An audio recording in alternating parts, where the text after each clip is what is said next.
गायत्री मंत्र जप करने से पूर्व साधक को गायत्री कवच अवश्य ही धारण करना चाहिए।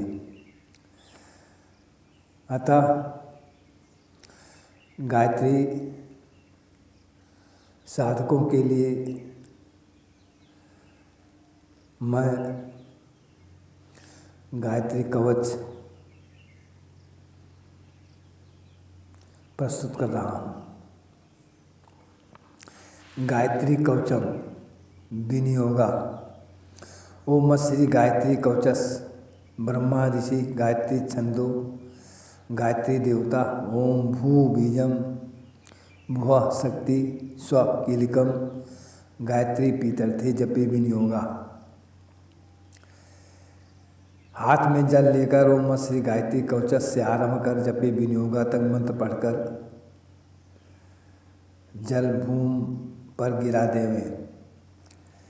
ध्यानम पंचवक्त्राम 10 भुजाम सूर्यकोट संप्रभाम सावित्रीम ब्रह्मवरदाम चंद्रकोट सुशीलताम त्रिनेत्राम सितवक्त्राम च मुक्ताहार विराजिताम वराभ्यांकुशकसा हेमपात्राक्ष मालिकाम शंख चक्राब्जुगलम कराभ्याम दत्तीम पराम सिर पंकज संस्थाम चा हंसारूढ़ाम सुख स्मिताम ध्यात वम मानसाम भोजे गायत्री कवचम जपेत।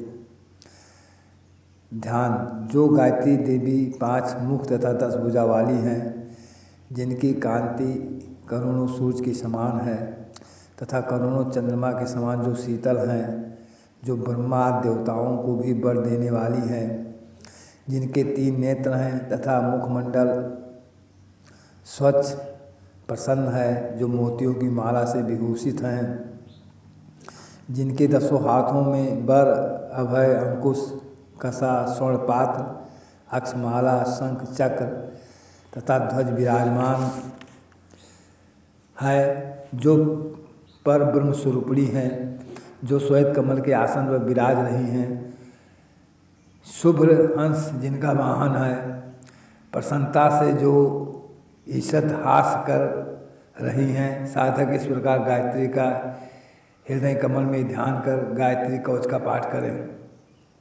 कवचम विश्वामित्र महाप्रयाग गायत्री कवचम शृणु यस विज्ञान मात्रेण त्रैलोक्यम वसेत क्षणात्।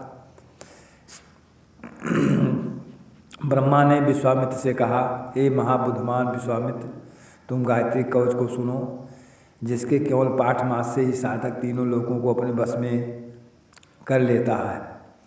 सावित्री में शिरा पातु शिखायाम अमृतेश्वरी ललाटम ब्रह्मदैवत्या भ्रुवों में पातु वैश्वरी कर्णों में पातु रुद्राणी सूर्या सावित्रिकाम्बिके गायत्री भद्रम पातु शारदा 10 नक्षदो द्विजान यज्ञ प्रिया पातु रसनायाम सरस्वती सांख्यायनी नासिका में कपोलो चंद्र हासिनी सावित्री मेरे सिर की अमृतेश्वरी शिखा की ब्रह्म देवत्या ललाट की तथा वैष्णवी दोनों भवों की रक्षा करें।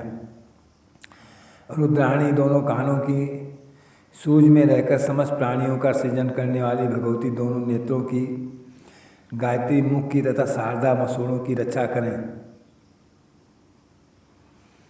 यज्ञ प्रिया दांतों की सरस्वती जीव की सांख्यानी नाक की तथा चंद्रहासिनी कपोल की रक्षा करें।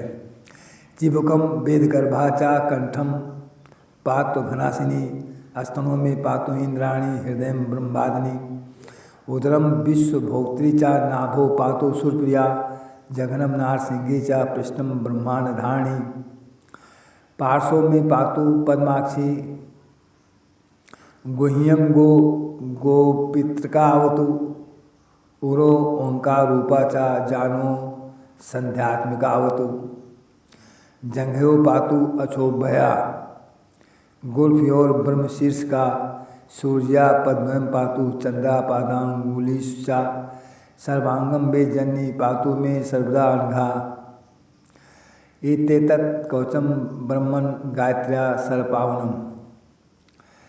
वेद गर्भा चिबुक की अघ पाप नाशनी कंठ की, इंद्राणी स्तन की तथा ब्रह्मवादिनी हृदय की रक्षा करें। विश्व भोक्त्री पेट की, सूर्यप्रिया नाभ की, नारसिंगी जघन की तथा ब्रह्मांड धारणी पीठ की रक्षा करें।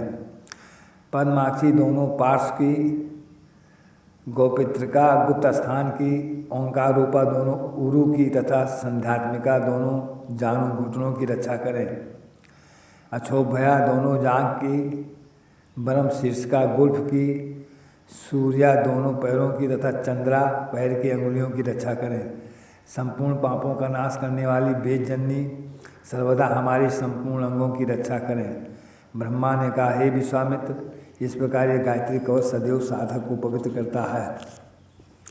पुण्यम पवित्रम पापंगनम सर्वरोग निवारणम त्रिसंध्यम या पठित विद्वान सर्वान कामान वा पुर्यात् सर्वशास्त्रार्थ तत्वज्ञ स भवेत् वेद वित्तमा सर्वयज्ञ फलम प्राप्य ब्रह्मांते समापुर्यात् पराप्रोति जब मात्रेण पुरुषार्थ चतुर्विधान।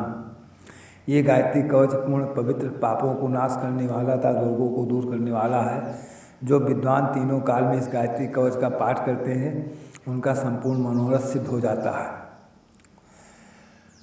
गायत्री कवच के पाठ से पाठक संपूर्ण शास्त्रों के तत्व का ज्ञाता एवं वेदज्ञ हो जाता है और उसे संपूर्ण यज्ञों की फलों की प्राप्त होती है तथा साधक अंत में ब्रह्म पद को प्राप्त करता है तथा चारों पुरुषार्थ धर्म अर्थ काम मोक्ष की प्राप्ति अनायास ही हो जाती है।